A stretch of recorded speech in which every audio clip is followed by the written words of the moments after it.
गरीब का रमजान। गांव में आलम नाम का लड़का रहता था जो 10 साल का था। वो अपने पिता मोहम्मद के साथ रहता था। रमजान का पावन महीना चल रहा था। आलम और मोहम्मद भी रोजा रखे थे, लेकिन मोहम्मद अंधा था और इस वजह से वो कोई काम नहीं कर सकता था। आलम अक्सर लोगों के घर में सफाई करता था, बर्तन मांजता था और मजदूरी करके घर चलाता था। उनका जीवन बहुत ही ज्यादा गरीबी में बीत रहा था। रमजान जैसे शुभ घड़ी में भी उनके पास खाने को कुछ नहीं था। मोहम्मद आलम से कहता है, बेटा आलम, तू मत रख रोजा, अल्लाह हमारी मजबूरी को जरूर समझेगा। ये क्या कह रहे हैं आप अब्बा? मैं कितना भी परेशान क्यों ना रहूं, लेकिन रोजा बिल्कुल नहीं छोड़ूंगा। लेकिन बेटा, हम भूख से तरस रहे हैं, ऐसे तो तू रोजा कैसे संभालेगा? बीमार हो जाएगा तू। केवल मुझे रखने दे रोजा। अब्बा, रोजा तो मैं रखूंगा।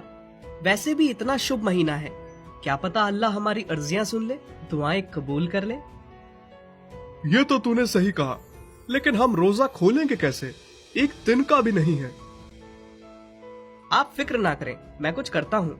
ऐसा करता हूँ कि सेठ और खाला से अपनी तनख्वाह मांगने जाता हूँ।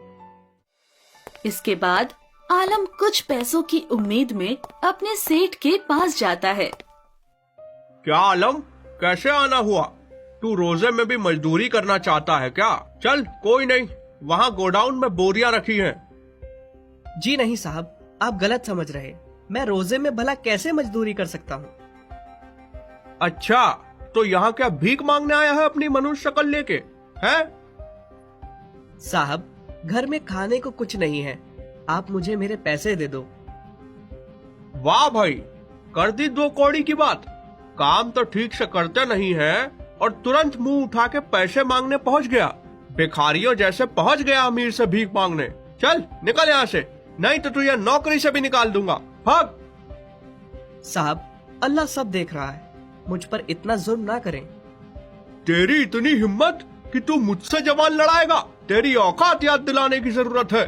चल निकल, मैं तुझे नौकरी से अभी निकालता हूँ।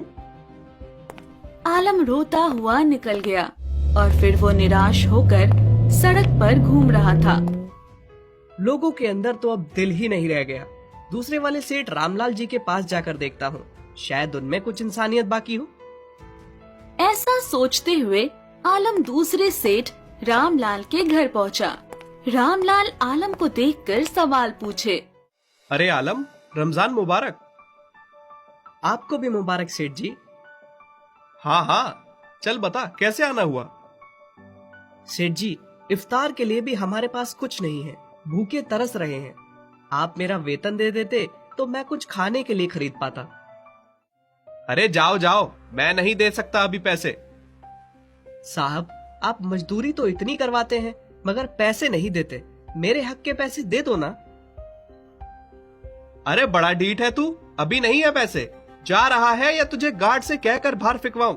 चल दफा हो यहाँ से, एकदम निकल यहाँ से। अच्छा साहब, आप पूरा वेतन मत दो, आधा तो दे दो। क्या बे, जाना। साहब, गरीब की मजबूरी समझो, कम से कम कुछ खाने को खरीदने के लिए तो दे दो पैसे। मैं तो जा रहा हूँ साहब, लेकिन अल्लाह सब देख रहा है। अरे ओ, ज्ञान मत दे, चल निकल यहाँ से। आलम हताश होकर सेठ रामलाल के घर से भी निकल गया। या अल्लाह, कुछ रहम कर हम पर। देख, तेरे बंदे भूखे तड़प रहे हैं। रोजा खोलने के लिए भी हमारे पास खाने को कुछ नहीं है। मौला, मदद कर हमारी। अब तेरा ही सहारा है और तुझसे ही उम्मीद है। चलो एक आखिरी कोशिश कर लिए जाए। और अब गली वाली खाला के घर जाता हूँ, क्या पता वो मेरा वेतन दे दे मुझे। इसके बाद आलम खाला के घर जाकर दरवाजा खटखटाते हुए आवाज देता है। अरे ओ खाला, सुनती हो? मैं हूँ आलम। या अल्लाह, इस बुढ़िया को कभी तो कोई आराम करने दे। क्या है लड़के, तूने तो छुट्टी ली थी ना, अब क्या काम है तुझे? खाला, मेरा वेतन दे दो बस। अरे दे दूंगी ना बाद में, इतनी क्या जल्दी है तुझे? चोर या झूठी दिख रही क्या मैं तुझे, या फिर तेरे पैसों को खा रही? अगले महीने एक साथ वेतन मिलेगी, समझा? चल जा अब। अरे खाला, मैंने कहाँ कुछ कहा, बस वेतन ही तो मांग रहा हूँ। हम गरीबों की रमजान के बारे में भी तो सोचो, हमारे पास रोजा खोलने के लिए भी कुछ नहीं है खाला। बड़ा बदतमीज लड़का है रे तू।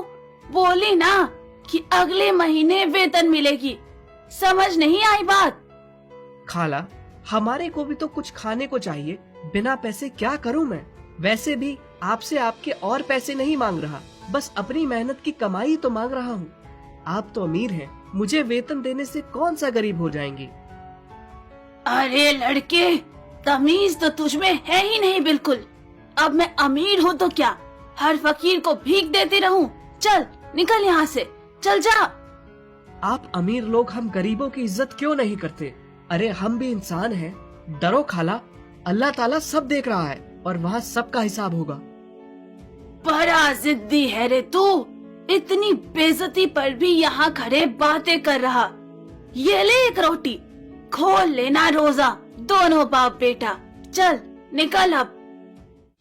आलम उस रोटी को लिए अपने आंसू पोंछते हुए घर को निकल गया, लेकिन तभी रास्ते में उसको एक बूढ़े फकीर दिखे जो बिलक बिलक कर रो रहे थे।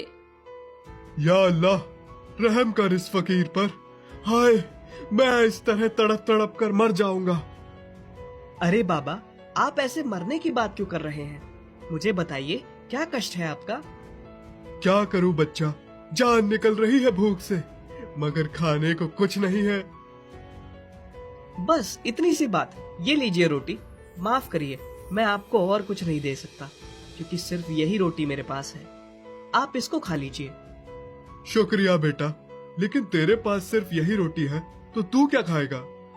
मेरी फिक्र ना करिए बाबा, आपको इस रोटी की ज्यादा जरूरत है, आप खा लीजिए। बेटा, तू बड़ा ही नेक दिल है। सब्र रख, अल्लाह तेरी झोली में ढेर सारी खुशियां डालेगा। शुक्रिया बाबा, अल्लाह करे आपकी हर दुआ कबूल हो जाए। आलम फिर खाली हाथ सुकून से मुस्कुराते हुए घर जाने लगा। तभी उसको रास्ते में मस्जिद दिखा। वो मस्जिद में गया तो उसे सोने के सिक्कों से भरा एक बड़ा सा खूबसूरत संदूक दिखा। या अल्लाह, ये तो बहुत सारा सोना है, ये यहाँ कैसे पड़ा है? तभी आलम को दीवार पर कुछ लिखा हुआ दिखा कि अल्लाह अपने सच्चे भक्तों को खुशियाँ और इनाम जरूर देता है। आलम को महसूस हुआ कि शायद ये अल्लाह का उपहार ही है। हे अल्लाह, आपका बहुत बहुत शुक्रिया। मैं कसम खाता हूँ, मैं इसका गलत इस्तेमाल बिल्कुल नहीं करूँगा। फिर आलम ने अपने और अपने पिता के लिए कुछ फल, अनाज और कपड़े खरीदे। इसके बाद वो संदूक को लेकर घर चला गया। घर में आलम के पिता मोहम्मद आलम की आहट सुनकर उससे पूछे, आजा बेटा आलम, तनख्वाह मिल सकी क्या तुझे? अरे बाबा, अब वो सब फिक्र ना करो। ये लो, ये खाकर रोजा खोलो, फिर मैं आपको नए कपड़े पहनाता हूँ। क्या सेठ ने उपहार दिया क्या? नहीं अब्बा, सेठ इतने महान थोड़ी हैं, मुझे खुद हमारे अल्लाह ने उपहार दिया है।